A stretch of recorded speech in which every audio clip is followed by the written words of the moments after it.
Hello to everyone out there in podcast land. This is the Multiplayer Gaming Podcast where three lifelong gamer dads get together to talk about video games. Today is a Deep Dive Monday, and we will be breaking down the puzzle platform game Ibb and Obb.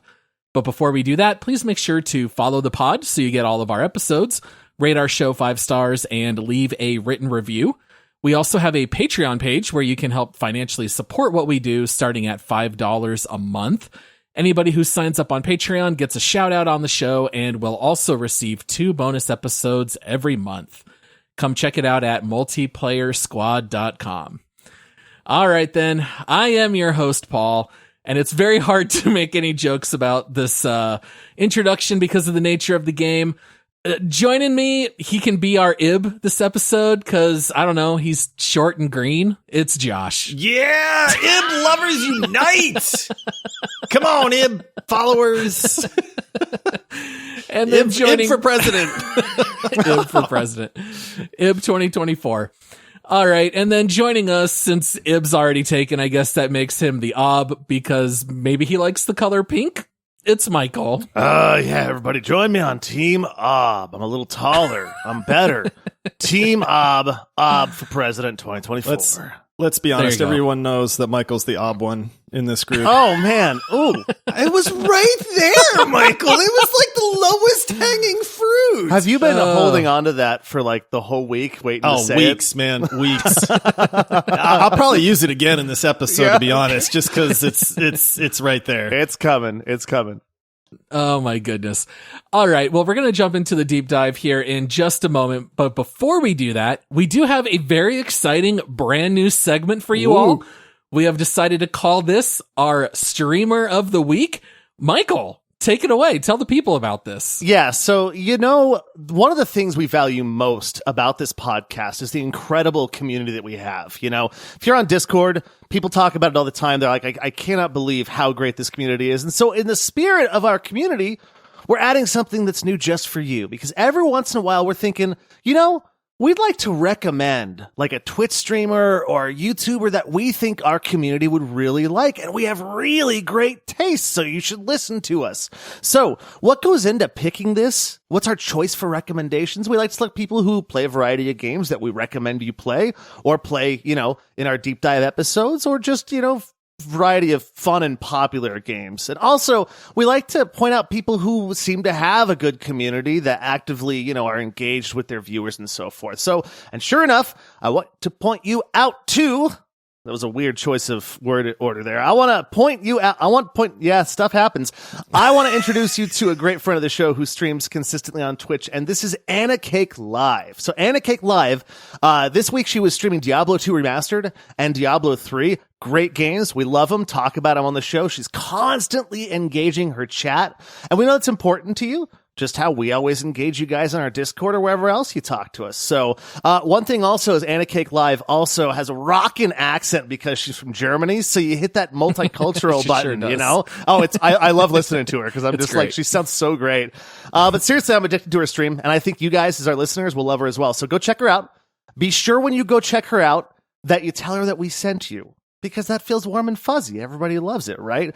And, also while you're there, make sure you hit the follow, because just like we're wanting to grow our podcast, she wants to grow her stream, and that helps her out too. So one last thing, don't forget though, as always, if you really like what she does, if you have Amazon Prime, you can also give her money for free. It doesn't cost you anything by subscribing to her channel. So go check out Anna Cake Live, one of my favorite streamers. Go check her out. And also we're putting the link in the description below, so just go do it.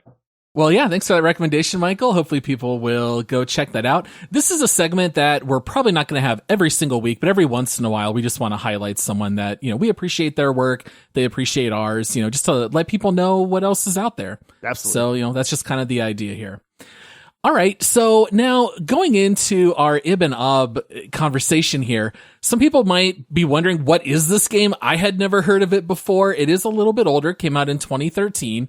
Josh, do you want to tell the people why we're deep diving it today? Who doesn't want to play a game called Ibb and Obb, man? That's all you need. It hooks you right there. That's all you need. Show's over. Go play it, guys. This game was actually one of the games that was chosen by a legendary supporter. So Marble Madness, who became a legendary supporter of the podcast. Thank you to all our supporters of this podcast, because if you're listening right now, one of the supporters is the reason you're listening, because it's what makes all of this possible. But Marble Madness went legendary, which gives you the right to pick a game for us to deep dive. And they kind of, they thought about it for a little while, and they said, hey, I've got a couple games I'm thinking about. And we said, take your time. There's no rush. And then Marble came out and said, hey, I want you guys to play this game called Ibb and Obb.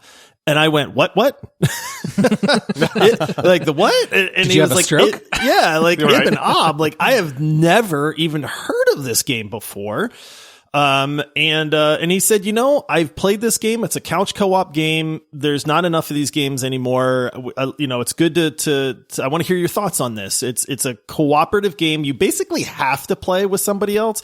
You can play solo, but this game is not meant to be played solo. In fact, I'm not sure it would even work all the way through as a solo game. And then we kind of went like, dude, I love finding out about games that I have never even heard of before. And so I got really excited. And who doesn't love a good couch co-op game at the same time? So that's why we're doing this deep dive. Thank you, Marble, for picking this game. And we're going to break it down for everybody else that goes, Ibb and Obb, I've never even heard of this. Well, we're going to break it all down for you. We're going to let you know what we think about it and whether this game might be worth you checking out. Ibb and Obb sounds exactly like something that comes out of my mouth right before Paul hits the Mario death button. Pretty much. I will say that the timing of this worked out beautifully, because Marble chose it and we all brought up our Steam pages and the game was on Steam sale. So it was like $2.39. Yeah. And we're like, all right. Yeah. I love it. It's a nice, cheap game. Low stakes. Even if we hate it, at least it's a cheap one. And especially to play couch co-op games, we don't get a chance to do a whole lot. I actually played it for free on PlayStation Plus. Oh, well, there you go. Yeah. That's even better. All right. Well, I think that we've covered everything by way of housekeeping. And so if you guys want to become a legendary supporter like Marble Madness, multiplayersquad.com takes you to our Patreon page. And we just knocked out a couple legendary picks back to back. Last week we did Dungeon Defenders. Today we're knocking out Ibb and Obb. And then moving forward, we'll be back to our regular schedule. So deep dives will only be every other Monday. And this just gave us a good chance to start out the year strong and knock out a couple of these legendary picks. All right. Well, guys, scoot down the couch, make some room for this couch co-op game, and let's deep dive Ibb and Obb. Okay, here's a description of the game on Steam. Ibb and Obb is a two-player cooperative game set in a puzzle-filled world where gravity goes both up and down. You can only succeed by working closely together. Find a friend for some true local co-op couch fun or match up online. And so I will add in here that Ibb and Obb originally released on the PS3 back in 2013. A year later, it came out on Windows, and also it is now on Switch. For some reason, they waited all the way until 2020 to port it, but you can pick it up also on the Switch. Now, since we're talking about a couch co-op game, this has been coming up a lot lately in our Discord. A lot of people have asked for recommendations. A lot of people are looking for couch co-op games. What is it about this genre? Like, what makes a couch co-op game so much fun when it works well? It's the cooperative nature. I mean, it's in the name. It's couch co-op. It's not, these games aren't great because you have a really comfy couch to sit on. I mean, that definitely helps the enjoyment factor, but it's the co-op nature. So, Paul, you and I basically played through this entire game together. Michael, you played with your buddy that you said comes over and plays the Steam Deck with you, My right? Steam Deck pal, Steven. Yeah. Yeah. So, this is, without touching base on the game at all, because I don't want to spoil anything, I will say that I instantly love the fact that Paul would message me or I would message Paul and say, hey, do you have time to play? Do you want to hop in? And the second he was like, yeah, let's go, I just get excited. You know what I mean? It's not the game necessarily. It's just the fact that you are doing something with a friend. You are hanging out virtually with somebody. You have a common goal. The working together part it feels good. Like when you accomplish something with a friend, that feels better than if you just accomplish something by yourself. We all love single player games. You know, if I beat a boss in Elden Ring, I definitely fist bump and I go, yeah, but there's nobody there to share the experience with, you know? And in a game like Ibb and Obb or any couch co-op, if we do something and we go, yeah, I've got Paul there going, yeah. or to rib each other when you die in a really stupid way, which we both did multiple times. Yes, of course. No, I think also, like, I played it as an actual couch. We literally played on my couch, like literally played on my couch with PlayStation controllers. But like, I was like, hey man, you know, you haven't been over in a couple weeks, cruise on by, bring the Steam Deck. And he came by and I was like, actually, I think I want to play this game instead. Check it out because you're here. Let's do this couch co-op game. We literally got a pizza. We each had a little glass of scotch and we just hung out and made an event of it. There's something about like hanging out in person with a friend that just can't really be duplicated over Discord or something. And I think that's why couch co-ops still like are just the best because you're hanging out, you're physically in person. You can pause it, take a break, go do something. We went out and had dinner, come back, something like that. And it just, it's, I just wish we had more good couch co-ops out there because it's so hard to find them nowadays. Yeah. And back then, I feel like in the mid to late 2000s, we had such a slew of them. Oh, yeah. And even in the early 2010s. You know, for me, I think when couch co-op games work the best, it's when they are puzzle oriented, like Ibb and Obb. Because you can have co-op games like New Super Mario Bros., right? And that's where it's a little more chaotic, especially if you throw 3 or 4 people on at the same time. And I remember playing a lot of that game with my wife and our 2 oldest kids. And if someone fell behind, we would like yell at them, like just turn into a bubble. Like just let me finish this level. And it's just more chaotic and there's not much thought behind it all. And even though it's cooperative, you're still almost battling each other because someone's running too fast or whatever. And so I really appreciate when it's puzzle oriented, where there's a lot of communication. And especially in a game like Ibb and Obb, we'll probably get into this, where you first look at the puzzle and you think, there's absolutely no way that you can get past this with the mechanics of the game. And you start tinkering and trying different things. And all of a sudden it clicks and the light bulb goes off. And to me, that is the fun of the shared experience. You both figure out that puzzle together. And I think that's when it really works best.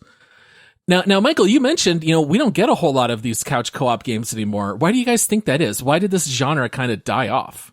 I just think that it's so much easier to market something that is anybody can play multiplayer, like on Steam and via Discord. It's just the way culture is nowadays, especially, I mean, look at COVID as well. You know, like couch co-op is probably not the most popular thing in the world during a time when you can't be 6 feet near each other, you know?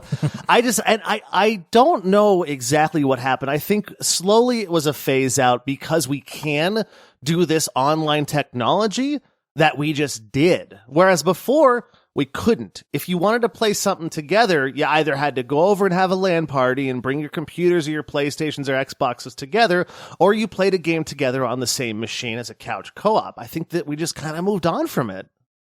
I think it has partly to do with complexity because most couch co-op games are very simple in nature.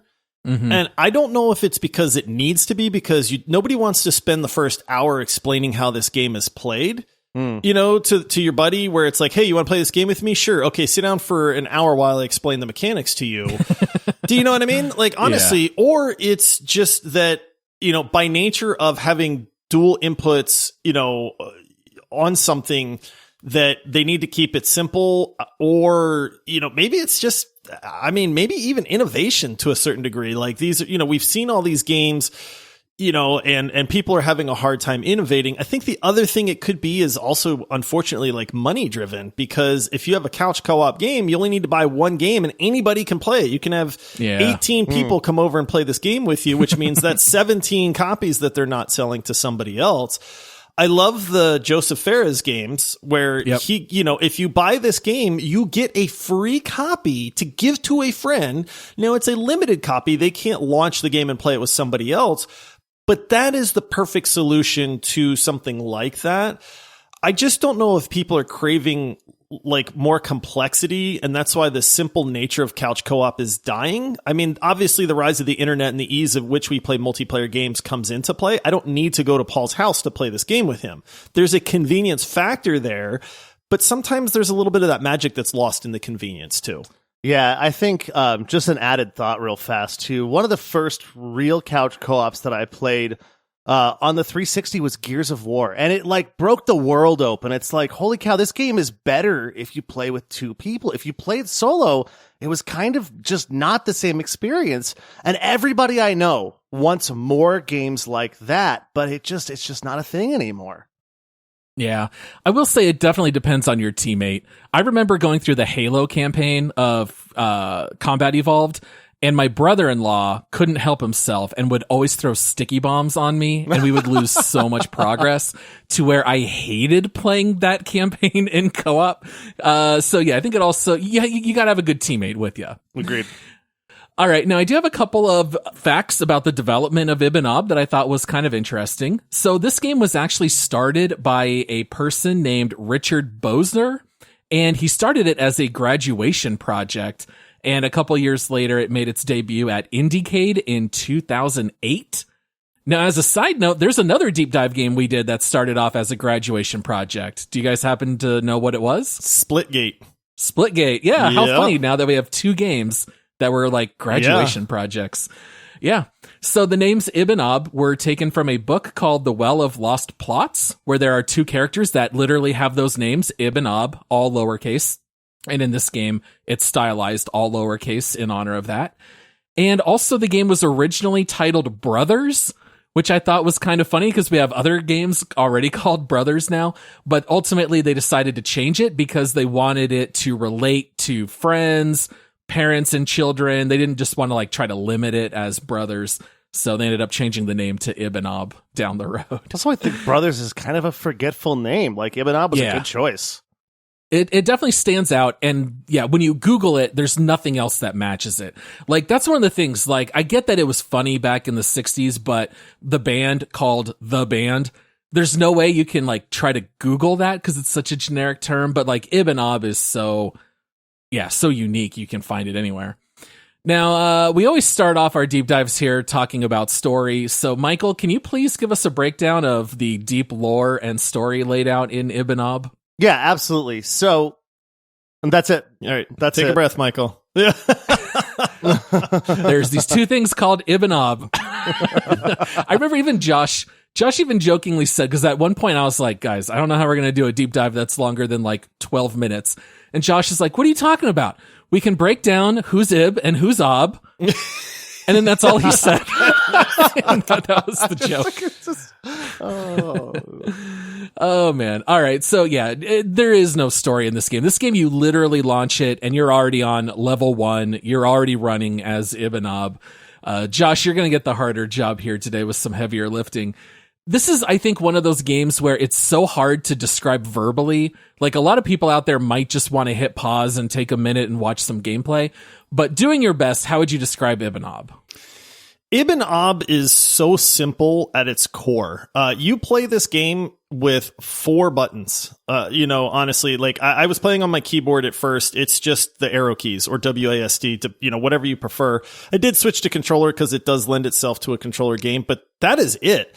And I'll be honest, that's kind of refreshing, man. Jumping into a game where it's like, what are all the buttons? You guys pick on me because I rebind everything and I spend 20 minutes in the key binding menu, thinking about everything and what do I want to default to? Ibb and Obb is just left, right, up and down. That's it.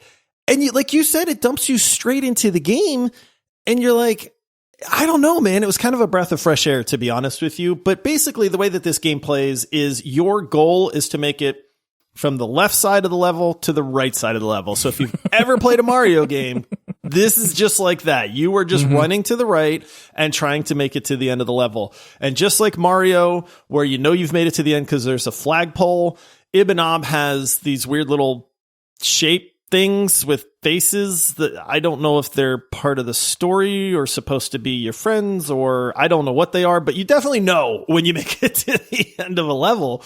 But along the way, you are basically just trying to overcome any obstacle that's in your way. And the way that Ibb and Obb presents obstacles are things that you cannot jump over because they're too tall.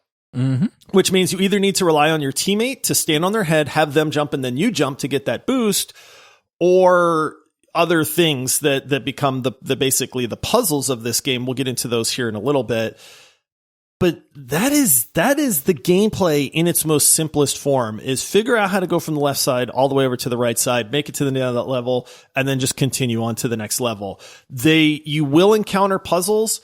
These are not pull this lever and open that door and turn these dials type puzzles. This is just how are you going to get around or over or through this obstacle? I think the only major thing that was left out there is the fact that the screen is split in half.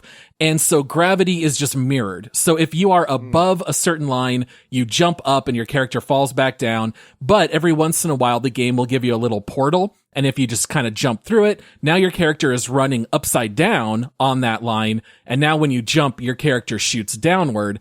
And so the game gets very clever in how it uses a lot of those mechanics. So it's very physics light, but it is absolutely physics puzzles, because it's just figuring out, how do I use different things in regards to momentum or getting a boost or whatever it might be to figure out ways to get to higher heights? And it's incredibly simple. I love the way that you described that just now, because I was trying to explain it to my wife. I was like, hey, I want to play this Ibb and Obb game with you just to laugh for a little bit, couch co-op, right?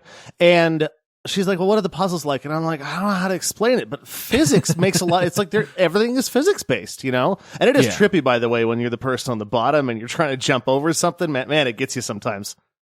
Yeah, it's pretty funny.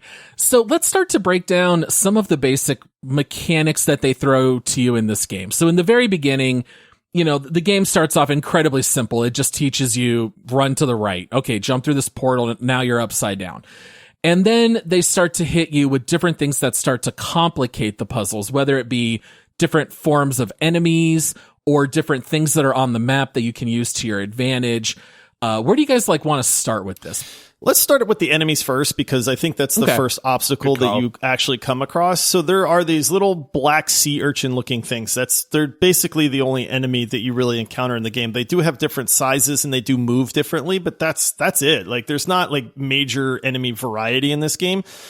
And the way that the enemies work is they have a weak spot that is in the beginning is on the lower half of the screen. So that's where gravity is inverted. And all you have to do to kill the enemy is simply touch the little white sphere that is on the underside of the enemy. Now, sometimes the enemies are on the lower half of the screen, which means the white sphere is on the top half. And all you have to do is have your buddy just run over and touch it. And the enemy explodes and you get these little crystal things that are your completionist, you want to get everyone for a level kind of thing. But that's the first obstacle. Now, this game does some really neat things with those enemies later on, where maybe one is so big that you can't jump over it, so you have to launch your buddy over it. Or maybe they move quickly and they start to follow you. Or they bounce up and down, or they just sit there and hover until you run under one, and then it smashes down to the ground really fast. So you have to kind Mario of figure bumps. out, honestly. Yeah. And so the enemies in the game are one of the puzzle mechanics in this game. Now, they do provide some hazards. So when there's I'll say platforming light, because this isn't you need to jump to this moving platform and time it right. But a lot of the skill in that is simply just make sure you time your jump over this enemy or run under them as they're bouncing over you. And it should be noted that if one person gets hit by an enemy, you both die. Yeah. And you both explode. Yes. And you lose your little coins too. Yeah. One of the really neat things about the enemies is that sometimes you get a boost or something, and now you're on a ledge and you have to keep dodging the sea urchin until the other person can complete their part of the puzzle and then destroy them on the other side. So there were a lot of times that we were getting excited or yelling, and you got to keep jumping over these enemies. And I thought that was kind of a neat way to also add a little bit of complexity, and where you're not just standing around looking at the other person. It's almost at all times, both people are doing something to solve the puzzle. You're never bored just sitting around for very long. Yeah, and you also, essentially there is a scoring system in this game. So every time you pop one of the opposites, like the the killable Mario side of one of the enemies, a bunch of little diamonds go flying out of it, and these disappear very, very quickly. And you don't have points in any top or bottom, like Mario Brothers tells you how many coins you have. You don't know until you finish the level if you've gotten everything or not. And so that was kind of an interesting challenge, is that sometimes there would just be one of these diamond things hanging out off the screen. And so you're walking around in this game thinking, well, should we be looking everywhere? Almost like, like how I overthought God of War and I went around trying to treat it like Elder Scrolls when you look inside every box. You also kind of overthink well, am I missing something here? Should we look around a little bit more? Because maybe if you jump on top of me and then jump from there, that we'll see this hidden box somewhere. And I'm assuming there's an achievement for getting perfect, for getting all of them. I did not get that. Not on a single level. I don't know if there's an achievement or not, but I did read in one of the interviews with the developer that the entire reason that they put the diamond system into the game, it's actually a mechanic that they just did to force the characters to stay in the same spot together, because they noticed in the earliest builds that as soon as the person popped the urchin, they would keep sprinting to the right and they would have to wait a few seconds while the other person caught up. And so they said, what if we make the enemy explode into diamonds on the other side that they collect for 2.5 seconds? And now we're actually forcing them to stay lined up vertically. And I thought that was actually really clever. It's ingenious. That is a really neat way. Brilliant. And to boot, oftentimes, that played into my strategy. Okay, so you're going to go pop that, but I need to be there when you do that. So I have to time when I jump over there at the same time you're getting, and sometimes, the timing doesn't work out very well, and it's tough because if you land on the urchin, you're dead. So that's ingenious the way they did that. And it's not punitive. That's why it's not oh, you didn't get enough points, so you can't unlock the next level. Right. It was just their little way. Okay, if you see diamonds pop out, who's not going to collect them? You have to. They're diamonds. It doesn't, and they don't really mean anything other than just to try to go for your high score. So yeah, I thought that was really clever. I think one of the coolest things in this game were the jump pads. Yes. Absolutely. Now, 100%. These are kind of hard to explain, but every once in a while on a level, there will be a clear little brown pad in the ground, and it doesn't just bounce you. It's not a trampoline where if I jump on it, it automatically shoots me in the air. But what it does let you do is transfer momentum through the jump pad. So if I was standing on the jump pad on the top and then Josh jumps onto it from the bottom, however high he jumped, it's now going to boost me on the other side. And so a lot of the puzzles required in trying to get one character to a higher level so that way they could jump and land on a pad and now launch you on the other side. And they ended up using that in really clever ways. Mm-hmm. I know there were a lot of times Josh and I would just stay on the pad, boosting each other up and down, talking and trying to figure out what's our next move. Okay, now on the next jump, let's both go. And then we would have to time that. And so I thought that was a really neat mechanic that I don't remember ever quite seeing in a game. Well, these pads also work off of Einstein's theory of relativity, an object that is in motion stays in motion. So you don't ever, it's there's no atmosphere, right? You don't ever lose. If you are jumping 3 inches up because your buddy bounced you, you will perpetually forever do that until you decide to make a decision, which it was just really interesting to see that, because you think sometimes do I need to try harder? Do I need to do more? Are we at the right spot? It was just really interesting. Tiny fact correction. I think you're thinking of Newton's laws of motion. That's what I said. As fun as relativity would be, like the movie Interstellar. What is Einstein's theory of? Is that E equals MC squared? Yes, that is one of Einstein's. Yes. See, I'm real smart, guys. I promise. I advertised that I was smart, and I that's exactly what I said. I want Michael to break down special relativity and normal relativity, and let's see how that goes. Einstein just sounded smarter than Newton, so I went with one of them. What other mechanics did you guys find interesting in this game? I thought the little round orbs that look like balloons that would lift you, they would change gravity in a small little area. I thought that was a really neat mechanic. It was one of the more frustrating mechanics for me because whatever reason, my brain just didn't jive with what was going on there. But I did think that it was a really neat aspect and I love how this game introduces you to stuff. You're on a new level and then it kind of forces you onto this jump pad or into this bubble or something like that. So it does a very good job of saying like, here's the mechanic for this level. You better get used to it. And it makes it very, very simple at first before it really gets complex quick. But I thought that was neat because not only are you, falling down when you're on the underside and you're jumping up, you then have to kind of time how you float through these bubbles. And sometimes you need to go from one bubble to another.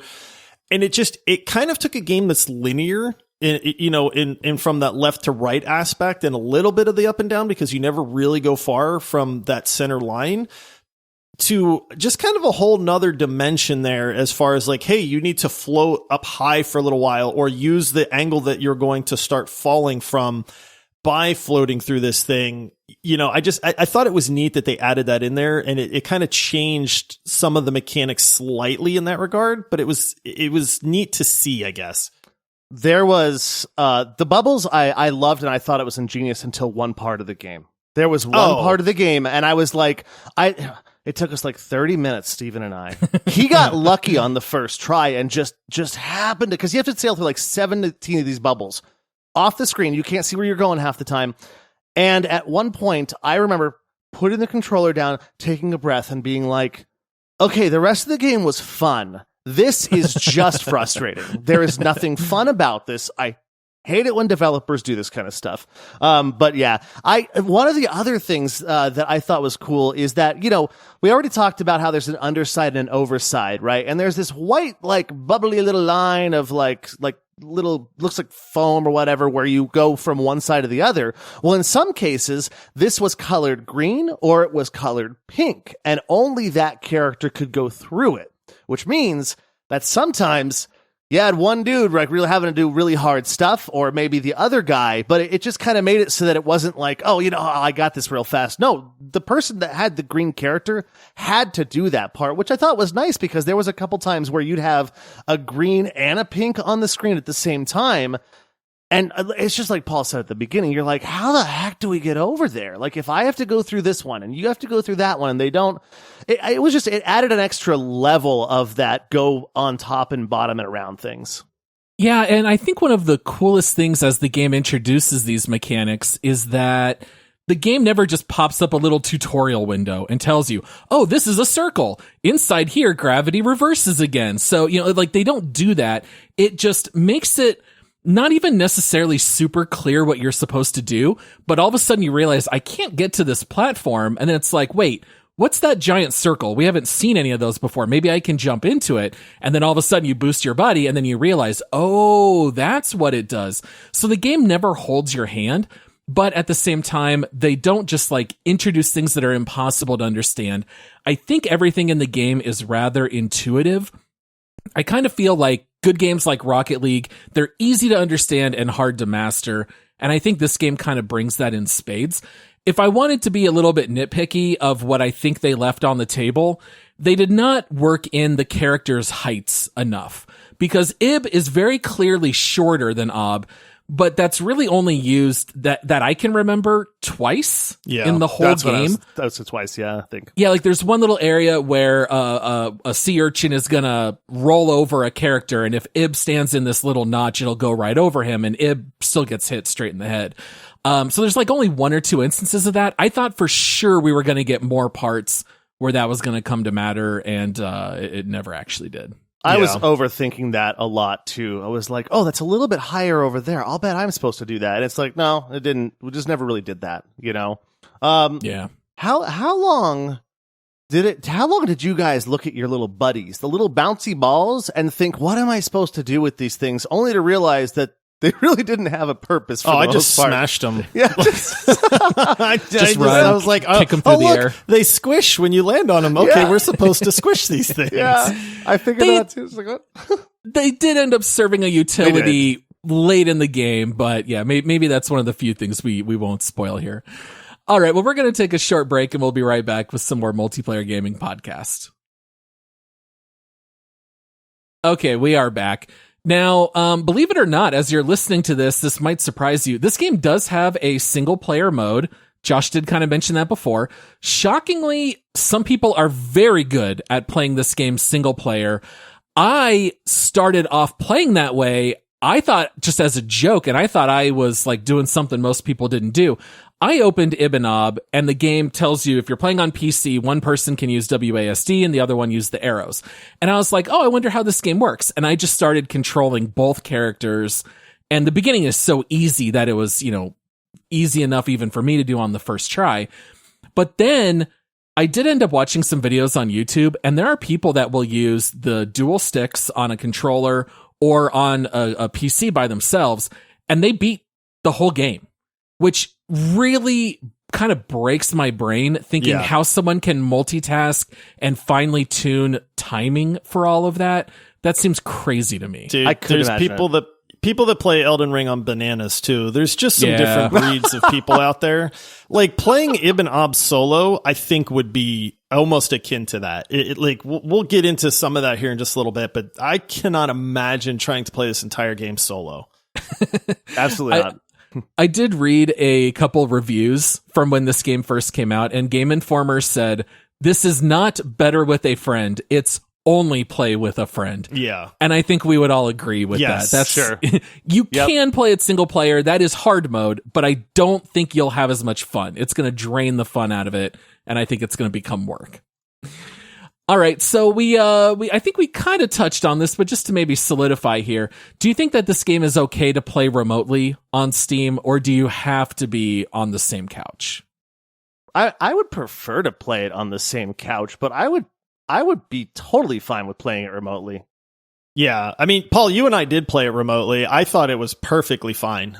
I mean, there's always something to be said for being next to somebody like in person, but as far as like from playing this game, is anything lost by not sitting next to the person? I don't think so. The only thing that I would add is because there's such a shortage of games that you can play couch co-op, if you're going to play remotely with the buddy, maybe play a different game and save this one for when you do go over, because you can't play a lot of games couch co-op these days. That's a really good point. Now, Josh, do you remember when we tried playing co-op Cuphead? Yes. And it was with the Steam Play Together or whatever it's called. It was terrible. If you have the tiniest bit of lag in a game like that, it completely falls apart and it's impossible to play. Which you did encounter. Yeah, we sure did. And we gave up. We stopped playing it multiplayer because it was too hard online. With Ibb and Obb, I would say a good 95% of the game doesn't require super fine tuning that jump time and things like that. There are a couple of occasions where that does come into play, but for the most part, I thought it played pretty well. The way that they kind of try to make up for it is you can grab your mouse and move it around and it'll draw a little line on the screen. So if you want, you can kind of like show, okay, jump through here and then bounce up here, and you can draw it with your mouse. But I do think this game would work rather better on the same couch. So on the PlayStation, you use the left stick to move around. The right stick is what draws that line. And so you don't know what it is. And I'm like, is my character like farting this color? Like, what is he doing? What I said to Paul. Yeah. I was like, how are you doing that? Right. And I'm looking at this and I'm like, is this like, what am I supposed to do with this line? And then I look and I'm like, I think this is so that if we can't talk to each other, we show each other what to do with that little line. I'm like, so much of this game, because like Paul said earlier, it doesn't spell out what to do with these things. You just got to figure it out, and that was part of it. By the way, when you mentioned earlier the lag issue, like if you were to play not on the couch co-op, guys, that's why I died so much at Broforce. I had more lag than you guys had. Nobody else had that That's problem. what it was. It worked for me and Josh. That's my. Oh, we're always talking about how fast my internet too is, so it's impossible. Oh yeah. The lag did not force Michael to shoot the fire extinguisher directly in front of him and us. I don't think that's lag. Or run straight off the cliff. Or yeah. Sure it did. Sure, the lag told me to do it, guys. It whispered my ear. Oh, how funny. All right, so I do have two quotes here that I wanted to read you guys, just as we kind of, wrap things up before we move into our normal segments here to end the show. But in talking about the difficulty curve, I thought that both of these quotes were kind of interesting, and it kind of shows the two sides of the same coin. So this first quote is from PC Gamer. The puzzles start pleasantly Is that the word? Pleasingly? Pleasing. Pleasing. It's not pleasantly. That's not what they wrote. It's pleasingly, which I have never said in my life. All right. The puzzles start pleasingly enough and slowly scale up in complexity until they are as brain-bending as anything in Portal 2. In fact, Portal 2 is a good comparison. Almost every puzzle in Ibb and Obb requires both of you to help each other, and the cerebral puzzling is mixed with some very satisfying momentum mechanics. Do you guys agree with that? Yeah. Absolutely. I would say that the first, how many levels are there? There's 15 levels, right? Something like that, 15 or 16. I don't know if this is considered a spoiler. I well, don't think and it is. eight secret levels as well. Wait, what? Yeah, there's hidden levels in this game. You didn't find any of the secret You didn't levels, find any? Michael? You're pulling my leg, aren't you? No. No, absolutely What? There's not. secret levels? Oh, no. How do you... Oh, and they're harder. They're the secret. hardest You got to levels. find them, Michael. I want to do secret levels now. Oh my goodness. I did not know. You guys are kidding, right? Come on. We are not joking. It's not April 1st. Serious. Okay, well, I got to go back then. But anyways, so the first 13 levels kind of remind me of like an old game called Bubble Bobble on the NES. Anybody ever plays this? Your little tiny dragons. Yeah. It's like ding ding ding ding ding ding ding. There's pleasant music and kind of chillax, and you're just chilling out trying to solve these puzzles. The last 2 levels, I can tell you where those 2 levels can go, and I can't say it on this podcast. HE double hockey sticks. Is it HE double hockey sticks? They were hard. Yeah. But it was good hard though, but it was hard at the end. It definitely does ramp up. Oh, that's funny. Yeah, I thought that Portal 2 was an interesting comparison because even though you're not using any portals, the fact that it is still physics-based, but it's also 2D, which I think innately makes it easier than Portal 2. But I think that it is kind of a good comparison. Now, here is what Game Informer said, which I thought was also interesting. Early levels regularly introduce new gimmicks. For example, stay close to your partner to light up a dark level. Or gameplay elements, bounce pads, new enemies, etc., and clever new puzzles. But the creativity starts to peter out in the late stages. Rather than introducing new puzzles that further test your problem-solving abilities, it presents basic platforming sections that task you simply with dodging enemies. Instead of feeling satisfied after conquering a brain-teasing gravity puzzle, I had to memorize tedious enemy patterns. Challenging platforming can be fantastic when done right, but in Ibb and Obb, it can feel out of place and half-baked.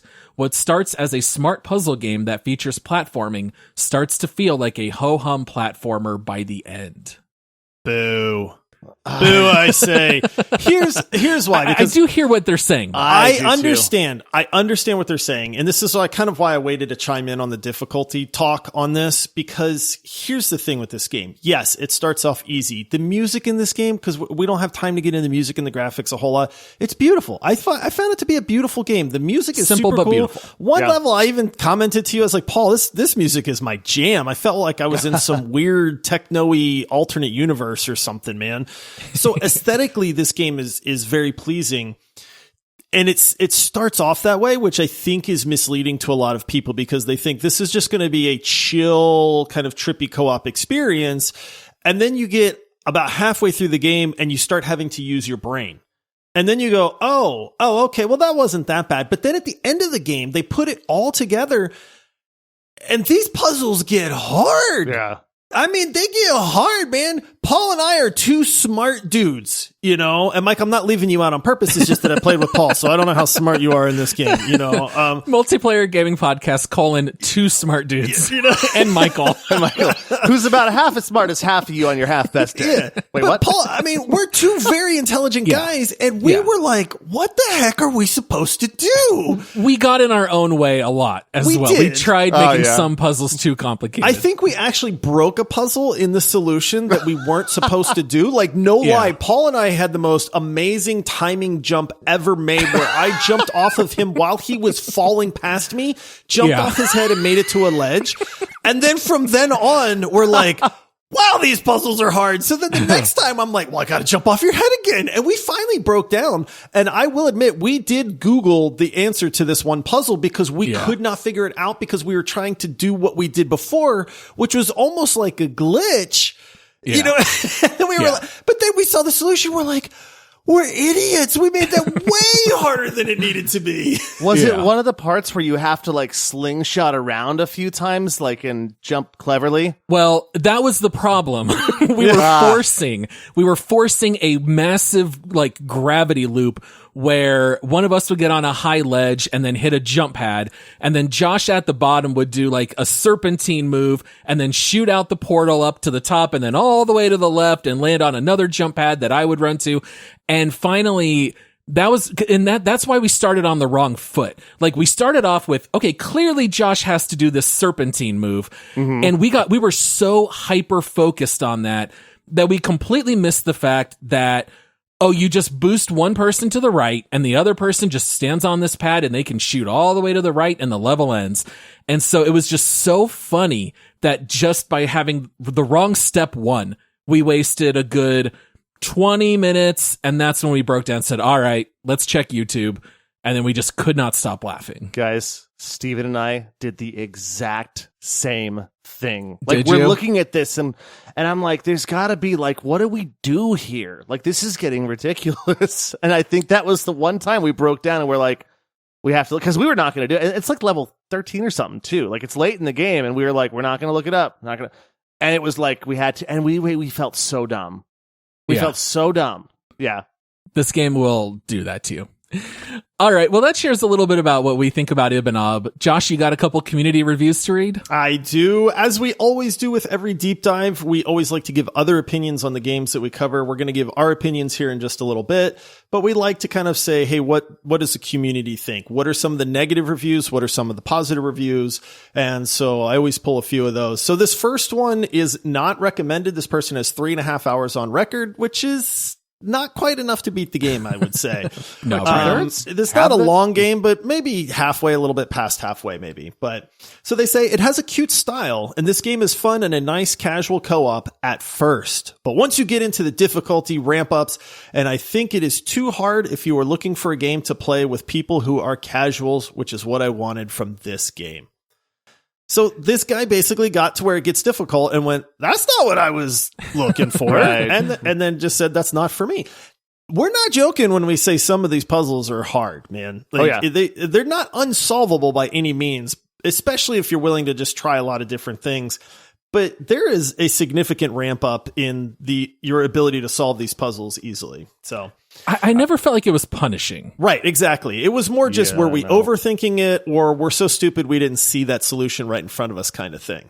Yeah, I never felt like it was out of grasp. Like, oh, I wish I studied physics more and I could solve this puzzle. Yeah, like, none of it that reaches that level. Yes, it does. That stupid bubble part. The stupid bubble jumpy part where I'm like, it's stupid bubble jump. Legitimately, if I play this game again, I'm going to throw my controller again at that part.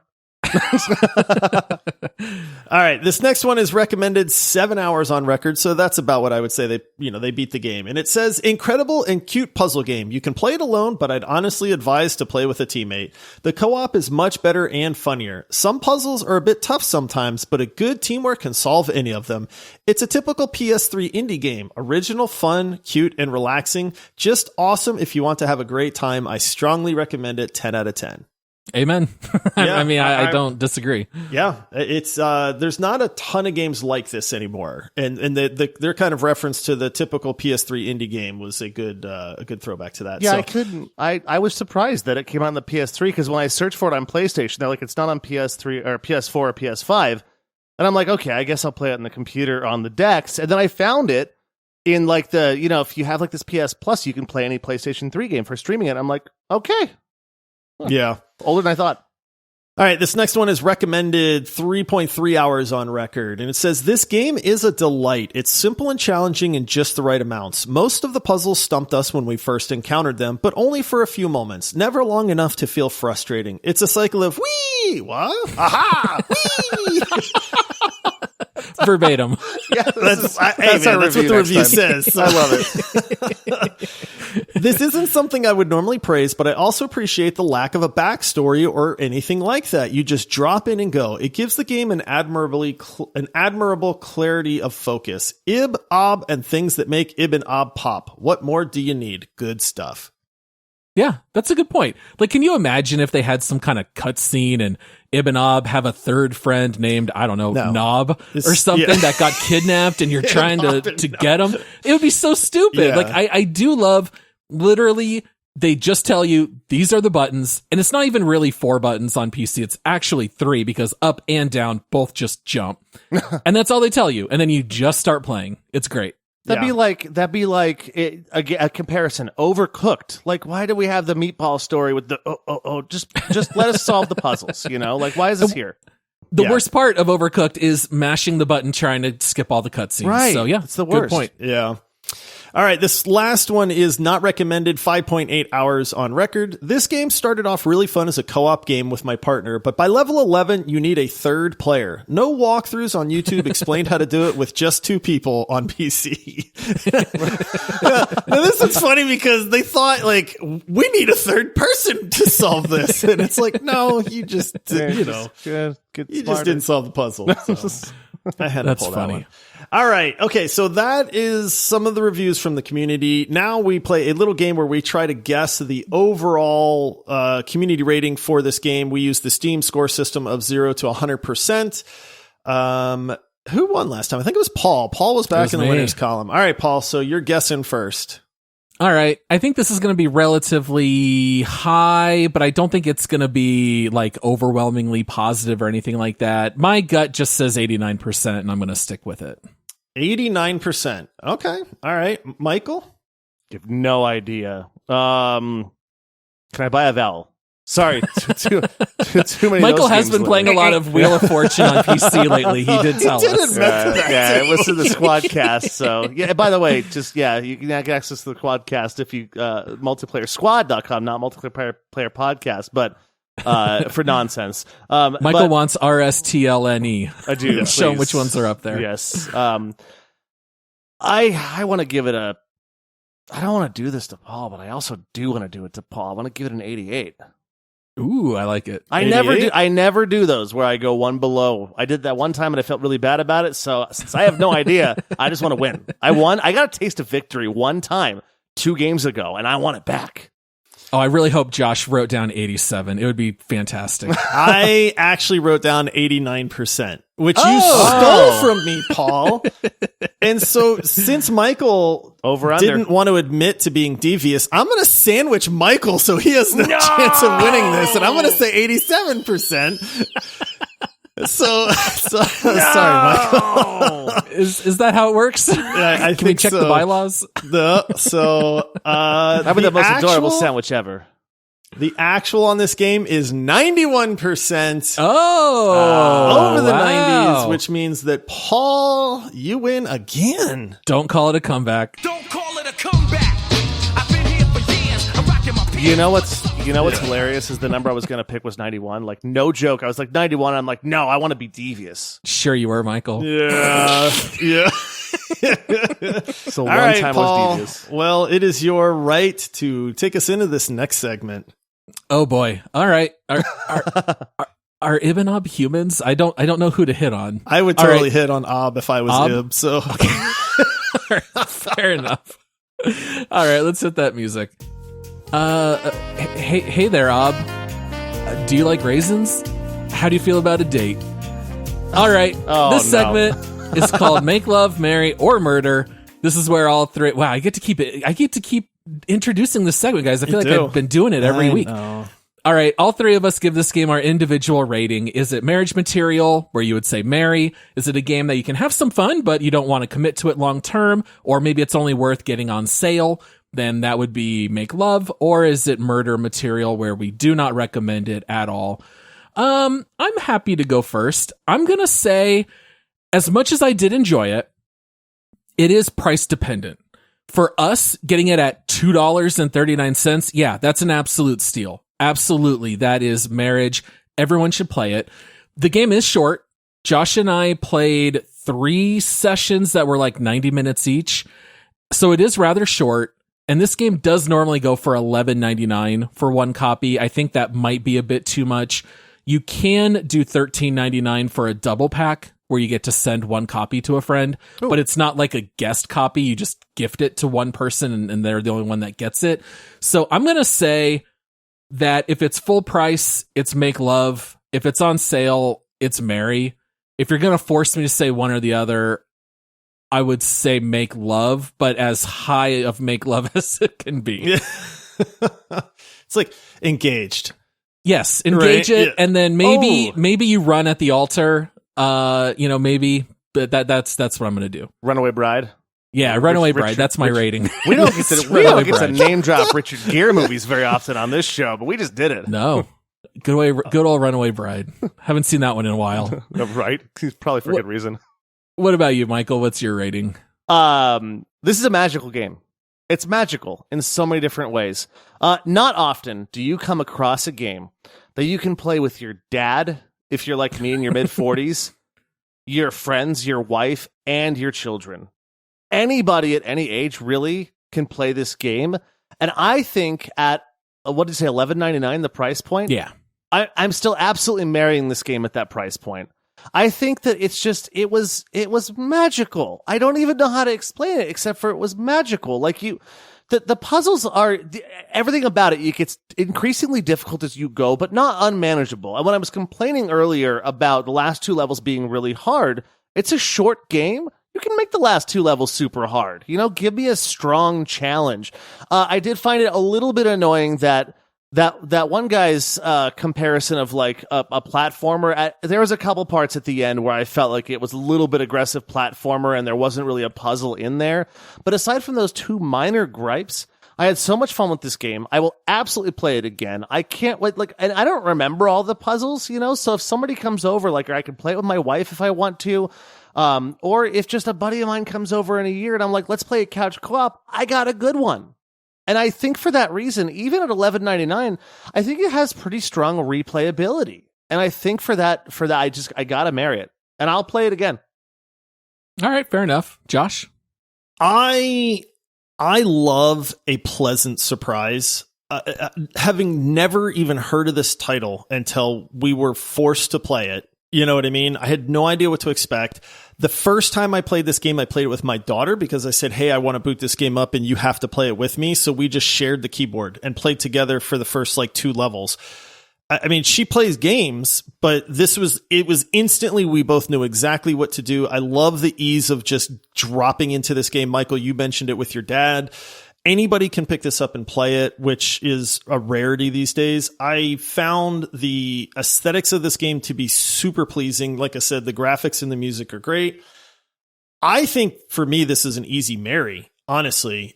Even at the $13.99 price point, that's two people. And I actually just looked up. I have 5.2 hours of playtime and we beat the game. So two people that get 5 hours of entertainment shared together for $13 is a no-brainer for me as well.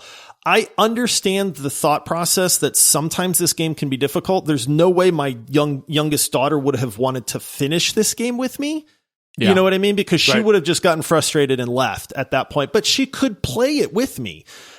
So I really enjoyed this, man. It actually kind of surprised me at that, but I loved every minute that I got to play this game. So for me, it's a marry. Okay. Nice. Yeah. So two Marys and one Runaway Bride. Yeah. We are not making that an official category. Yes. Oh no, it's coming. It's coming. All right. Well, we have one last segment here. Let's go to our leaderboard and see where this game stacks up.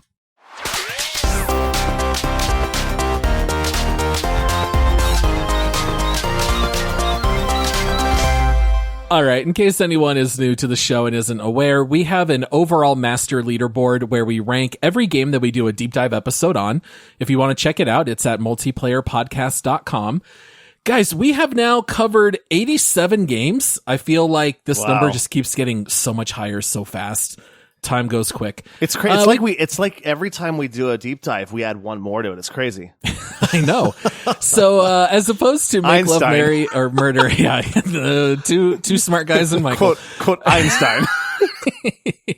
So basically, whereas Make Love, Marry, or Murder is an individual rating, the leaderboard, we have to come to a 3-person consensus. How do we rank this against everything else? To give you a couple of placeholders, we've got stuff on here like Apex Legends at 8. We've got Resident Evil Village at 33. We've got Keep Talking and Nobody Explodes at 50. We have Fall Guys at 78, so on and so forth. So what are you guys thinking about this one here? Like, where are you thinking? What kind of range? This one's tough. I'm having a really hard time with this one, to be honest. I mean, I know I just talked this game up. I married it. Broforce is 38. I see. I looked at Broforce, but then I looked at Risk of Rain because that's a good co-op type game, completely different in nature. But hey, that's a cooperative game. Risk of Rain has infinite replayability. Oh, it does for sure. But that's what that was my thought is, well, I can't put it above Risk of Rain, which is sitting at 24. And then I look in the 30s or early 40s, and it's kind of like, okay, Broforce does come to mind. Tribes of Midgard, that game could move lower for me. What about Keep Talking at 50? And see, that's the thing. Again, Keep Talking I think has a higher high for sure. But I can't I could just pick up and play with somebody, but it's not as easy at the same time. It's more party game. Yeah. So that's why this one's tough for me. And normally I have a number in mind, but I don't. So what do you guys? I feel like we just had almost this exact same conversation with Dungeon Defenders. Like, it was very similar. It's like, hey, you can go in, it's a quick game, it's a lot of fun. I don't know which one's better. I mean, I think comparing it to Broforce, but I look at number 34, for instance, Deep Rock Galactic, and I'm like, I'd rather play this game than Deep Rock Galactic.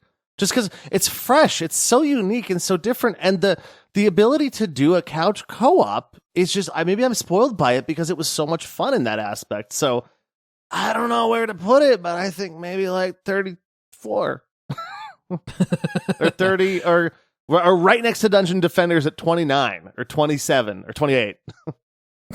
Where are you at with this, Paul? You were the lowest of the three of us, but not by much. It's funny that we're all in the same spot because I think we all love the game, but the simplicity and the shortness is kind of what makes it tough. Right. I would have trouble putting this above the likes of like Far Cry 5 and RimWorld, even Lost Ark for all its faults. You get so much out of that game for free. So for this one, I would have trouble putting it above Broforce, but I'd be fine having it in the worse 30s into the better 40s, since we never know how to describe numbers. Yeah. I would late have, 30s, early 40s. Yeah, somewhere in there. Which coincidentally is all of us. See what we did there? Oh, you got it right. Yep. Late 30s. Yep. Gotcha. I forgot. You guys are the smart ones on this show. Of course you got it. Multiplayer Gaming Podcast, 2 old guys and Paul. That's right. Honestly, I have no heartburn at putting it like at 39. Right in between Broforce and V Rising. I'm not going to lie. When I was giving that range, I was thinking, if anyone says 39, I'm just going to say that's fine with me. I think that works for me too, to be honest. It's not too low for you, Josh? It's not, because I'm very torn on this one, which I never am on the leaderboard. Like, honestly, I've usually always got something in mind, but I could make arguments for ranking it near Dungeon Defenders in the 20s, the 30s, or the 40s. Yeah. You know, I honestly, I could argue each of that. I don't think that this game will be as widely loved as some of the other games, even though I think there's just something to be said for its approachability and the low price and the co-op nature of it. But 39, I think, is a really good landing spot for it. Yeah, part of me in my head is like, I want to put this in the top 20 because it was refreshing, it's new, it's a great couch co-op, but I can't do that in good conscience because it is short, and if you do play it a couple times, you're going to know the puzzles, and it will lose its allure really fast. So I think we're in a good spot. Plus, you look at top 20, and it's like, how do you argue this game by bumping out something like Terraria, Stardew Valley? There's no way. You can't. It's not too hard to bump out Stardew Valley. All right. With that being said, that wraps up today's deep dive. We do want to say... Hold on. You kick me, I kick you back. Fair enough. All right. Two smart guys. Don't you be bad talking Stardew Valley, Michael. Right. All right. So, to let you guys know out there, we do want to say thank you once again to Marble Madness for going legendary and picking this game. We want to say thank you to all of the rest of our Patreon supporters and for everyone for listening. Do please check out our Patreon page for those extra episodes by also helping out our show. That's multiplayersquad.com. And you can toss us a follow on socials everywhere at multiplayerpod. And then our next deep dive is going to be in 2 weeks, and that will be on the game Forspoken, which we are all currently playing. And we hope that you'll come back on Thursday when we break down recent gaming news. So until you join us next time, happy gaming, everybody. Cheers, all. All right. See you, everybody.